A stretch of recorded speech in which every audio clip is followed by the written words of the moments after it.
Okay, that's great. So let's start the lesson before the rest comes in. So I'm not sure whether you have gone to view the lesson 1 and lesson 2 already. Have you done so, Varum? No, not yet. Not yet. Okay. What about Yushen? Have you gone to watch the video also? No. No. Okay. So maybe after today's session you can go and take a look. Is that right? Then were there worksheets given to you before you start doing? No. Yes or no? Also no, is it? Varun also no? No. Okay, never mind. So we'll just go on as you're starting something new, all right? By the way, this is Mr. Cole here.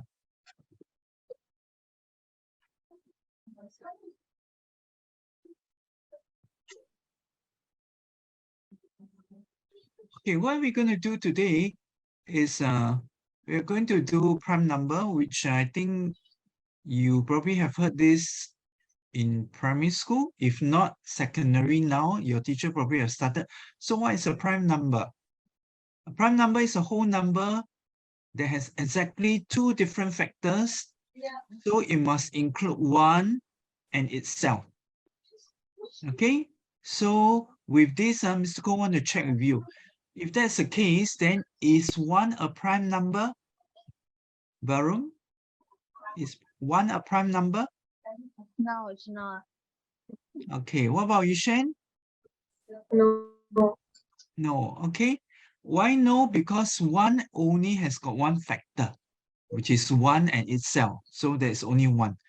Whereas to qualify as a prime number, you must have two different factors. Okay, other than the prime number, then this number called a composite number. So composite number is a whole number that has got more than two different factors. So if you have more than two different factors, then you call it a composite number. Okay, so the third one, prime factorization, is the one that you will do in this chapter. So it's a process of expressing a composite number as a product of its prime factors. And then highest common factor and lowest common multiple, you have done it in primary school. Is that correct? Yes. Yes. So here, where we are doing the prime factorization, when we are doing highest common factor, we are doing lowest common multiple, we will use the prime factorization method to do. That means the factors must be prime number. Okay, is that all right? Okay, let's go on to the next slide. So what is index notation? Now, this is something that you will come across in a question given in this topic. All right, it is a mathematical notation to represent the operation of a number multiplying by itself repeatedly. So for instance, if you have 3 times 3 times 3 times 3, then you place it as, you can represent it as 3 to the power of 4. So this will be, so this is read as 3 to the power of 4. All right. On top is called the index, the bottom is called the base. So that's why it's called the index notation. All right. So I also want to go through this. So this is called 3 to the power of 4. Okay, let me scroll right something. So if you have 3 to the power of 3, so that will actually be the same as 3 times 3 times 3. So the answer will be actually 27. Now, if you have 3 to the power of 2, sometimes we call it 3 squared. All right, so it's just 3 times 3. So that gives you a 9. Yes. Okay, very good. Is there 3 to the power 1? Yeah, there's 3 to the power 1. Just 3. It's just 3. Wonderful. Okay. Then, what about 3 to the power 0? Anyone can tell me? It's still 3. Anyone can tell me? Yushen? Do you know what is 3 to the power 0?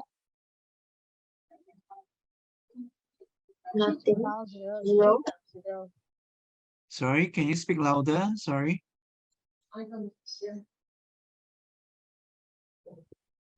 Zero. 0. Okay, that's a good try. What about how about Varum? Do you have any idea? It's supposed to be zero. It's supposed to be 0. Okay, that's a good try. Mr. Go can say this is a special, I put down, this is a special case. So what is this special case? Now, anything that is to the power of 0 is not 0. Anything to the power of 0 is actually 1. Okay, so the lowest will be, okay, to the power of 0 will be 1. So for instance, if I have a big number, let's say 5, okay, slightly bigger, 5 to the power of 0 is just 1. Okay, I have 1000 to the power of 0 is also 1. Okay, so I can write any big number, 1, 2, 3, 4, 5, 6, 7. Wow, how to read this? 1, 2, 3, 1, 2, 3. Okay, 1,234,567. Wow, such a big number. But then, if I put a 0 on top, to the power of 0, It's the one. what's the answer? It's 1. still 1, okay?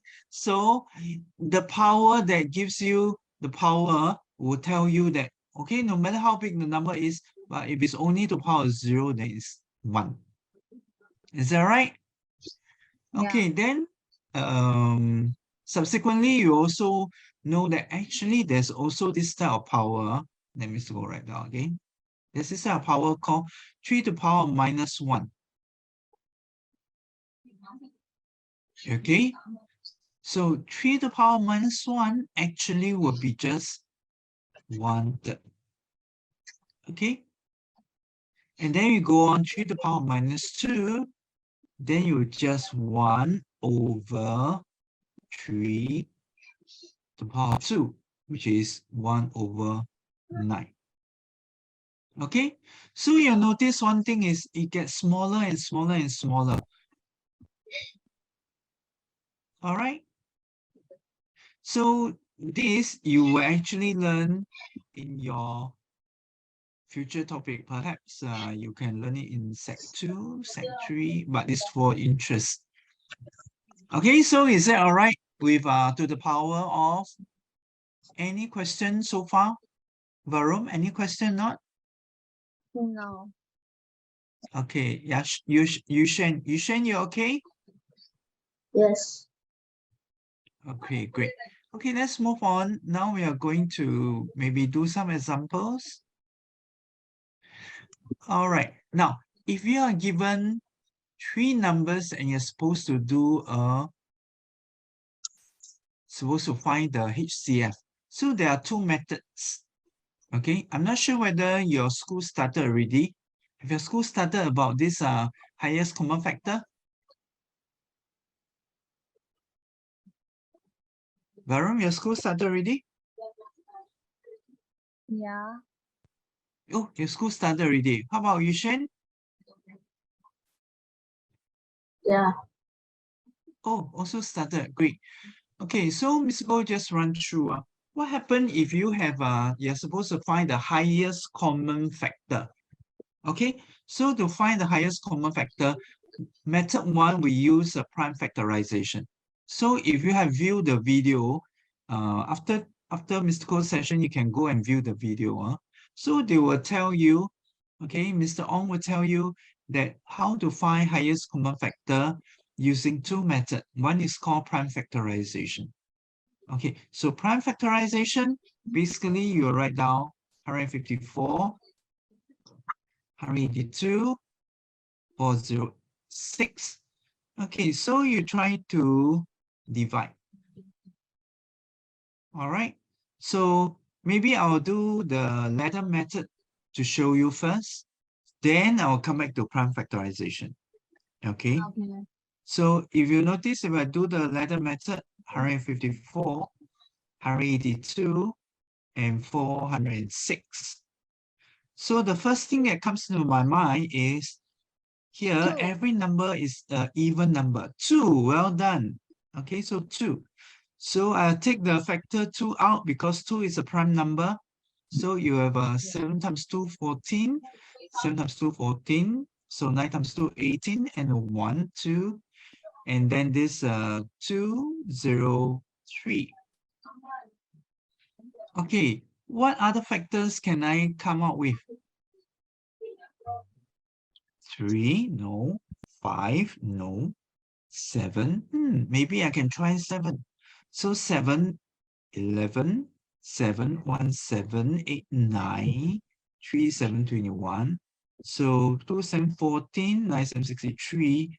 Oh, okay, so I'm almost done. So you see, after I done this, I noticed that this will be similar to the prime factorization. So what is 154 will be just simply 2 times 7 times 11. Okay, so how about 182 will be just 2 times 7 times 13. What about 406 will be just 2 times 7 times 29. So you notice one thing is, how come Mr. Cole stopped at 11, 13, and 29? Because I stopped here because, yes, because there's no common factor other than 1. So if there's no common factor other than 1, then we stop. Okay, so now from the prime factorization, you will see what is the common factor. So this is a common factor. This is the common factor. Okay, so the highest common factor will be just simply 2 times 7, which is 14. So similarly, these are your common prime factors, okay? So these are your common prime factors. These are your common prime factors. So your HCF will be just simply 2 times 7 equal to 14. All right, is that simple enough? Yes. So which method will you prefer to? Will you prefer method 1, prime factorization, or you prefer method 2, ladder method? Barun, which method you prefer? Method 2. Method 2. How about Yushen? Method 2. 2. Great. Okay. Let's move on to the next one. Okay. Notice one thing is next one, actually, Mr. Ko have the answer for you as well. So at the end of it, if you, this slide will be uploaded, you can actually look at this slide again. Okay, everything is nicely done. Now I'm going on to the next one. After highest common factor will be lowest common multiple. Okay, so let's look at how we do lowest common multiple. Okay, what about this? Find the lowest common multiple of 12, 18, and 43. Okay, before I forget, I move back one more step. So you notice one thing is your highest common factor, 14, is actually smaller than the numbers given. Okay, take note of that. This one observation I want you to see. The highest common factor, 14, is actually smaller than the numbers given. Okay, so we shall observe what happens if you are given the lowest common multiple. Okay, so let's do the lowest common multiple. Same thing, let Ms. Ko do the Ladder method. okay, let's ladder method, okay, because you all like the ladder method as well. So you have a 12, you have 18, you have a 63. Okay, so you tell me which common factor will you take out? 3. Good, that's nice, 3. Okay, so you have 4 times 3, 12, 6 times 3, 18, 2 times 3, 6, and 1. All right, is there any more factors that you can take out? No. Okay, you can't take out any factor for 3, but you can take out any factor for 2. Okay, so any 2. Let's say